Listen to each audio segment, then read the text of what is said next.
아브라함은 시험을 받을 때 믿음으로 이삭을 드렸으니 그는 약속들을 받은 자로 돼 그 외아들을 드렸느니라. 그에게 이미 말씀하시기를 내 자손이라 칭할 자는 이삭으로 말미암으리라 하셨으니 그가 하나님이 능히 이삭을 죽은 자 가운데서 다시 살리실 줄로 생각한지라 비유컨대 그를 죽은 자 가운데서 도로 받은 것이니라.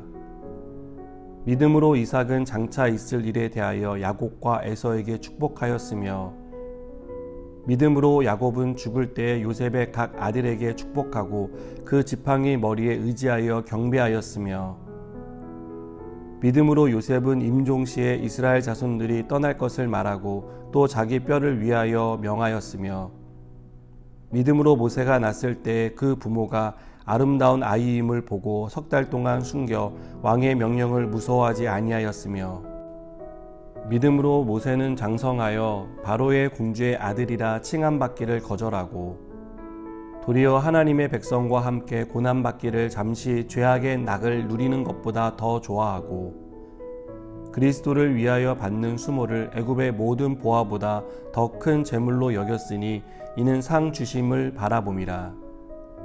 믿음으로 애굽을 떠나 왕의 노함을 무서워하지 아니하고 곧 보이지 아니하는 자를 보는 것 같이 하여 참았으며 믿음으로 유월절과 피 뿌리는 예식을 정하였으니 이는 장자를 멸하는 자로 그들을 건드리지 않게 하려 한 것이며 믿음으로 그들은 홍해를 육지같이 건넜으나 애굽 사람들은 이것을 시험하다가 빠져 죽었으며 믿음으로 7일 동안 여리고를 도니 성이 무너졌으며 믿음으로 기생 라합은 정탐꾼을 평안히 영접하였으므로 순종하지 아니한 자와 함께 멸망하지 아니하였도다.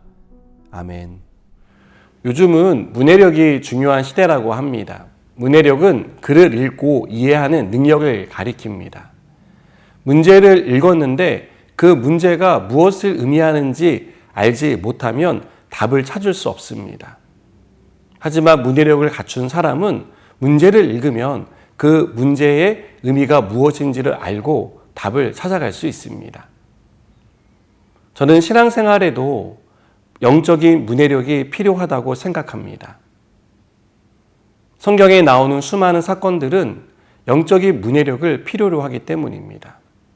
예를 들어 아브라함이 100세 때 얻은 외아들을 번제로 드렸는데요.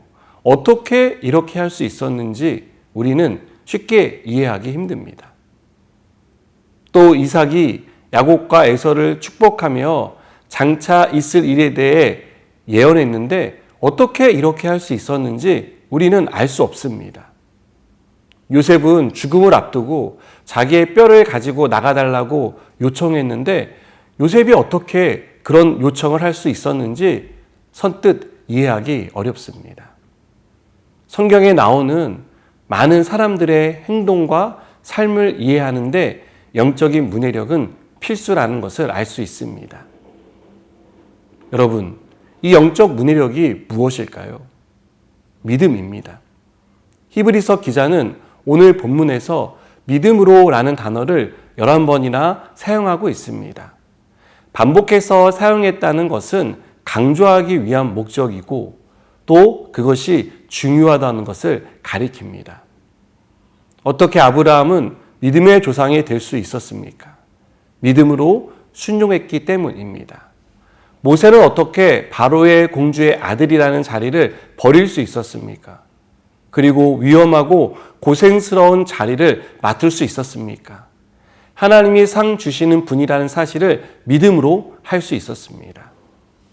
기생 라합은 어떻게 이스라엘 정탐꾼을 숨겨줄 생각을 할 수 있었습니까? 만일 이 사실이 발각된다면 이스라엘 정탐꾼은 물론이고 라합도 죽음을 면하기 힘들었을 것입니다. 그런데 이런 위험한 일을 할 수 있었던 것은 하늘과 땅에 하나님과 같은 분이 없다는 믿음으로 할 수 있었습니다. 아브라함을 비롯해 오늘 본문에 기록된 모든 사람의 공통점은 믿음으로 행하는 사람이었다는 점입니다. 믿음이 없었다면 할 수 없는 일을 했고 믿음의 역사를 경험하는 은혜를 입었습니다. 여러분, 우리 인생의 문제는 표면적으로 보면 무언가의 결핍의 원인이 있습니다. 그래서 어떻게든 결핍의 문제를 해결하려고 애를 씁니다. 그러나 결핍의 문제가 해결된다고 해서 문제가 영원히 해결되지는 않습니다. 잠시 수면 아래 가라앉아 있을 뿐이지 근본적인 문제가 해결되는 것은 아닙니다. 우리 문제의 답은 결핍이 아니라 믿음에 있습니다.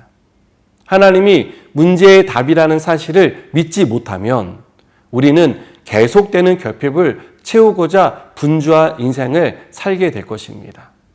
그리고 또 다른 문제에 넘어지고 좌절하게 될 것입니다. 여러분, 우리 인생의 문제의 답은 하나님께 있다는 사실을 믿으시기 바랍니다. 하나님만 우리 인생의 문제에 답을 주실 수 있습니다. 아브라함은 이삭을 바치라고 했을 때 하나님이 그를 죽은 자 가운데서 살리실 줄 믿는 믿음으로 시험에 임했습니다. 하나님이 답이 되어 주실 것이라는 믿음을 가지고 있었습니다. 모세도 이스라엘 백성을 이끄는 중차대한 임무를 맡았지만 자신이 그들의 모든 필요를 채워줄 수 없다는 것을 알고 있었습니다.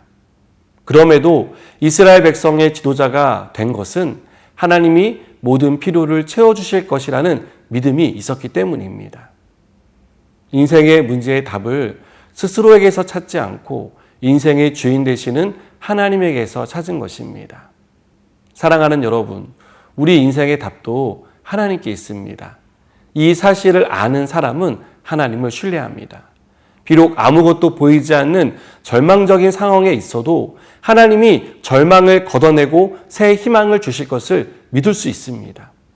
불가능한 일로 좌절한 일이 있더라도 홍해를 가르신 하나님의 능력이 불가능을 가능하게 만들어줄 수 있다고 믿습니다. 여러분, 우리의 삶은 믿음의 답이 있음을 믿으시기 바랍니다. 하나님을 믿음으로 우리의 문제는 답을 찾게 될 것입니다. 오늘도 오직 믿음으로 살아가는 저와 여러분 되길 축복합니다. 기도하시겠습니다. 하나님, 우리의 인생의 답이 하나님께 있고 그 하나님을 온전히 믿을 때 우리가 진정한 답을 얻을 수 있는 줄 믿습니다. 오늘도 이 믿음으로 살아가게 하여 주시옵소서. 예수님의 이름으로 기도드립니다. 아멘.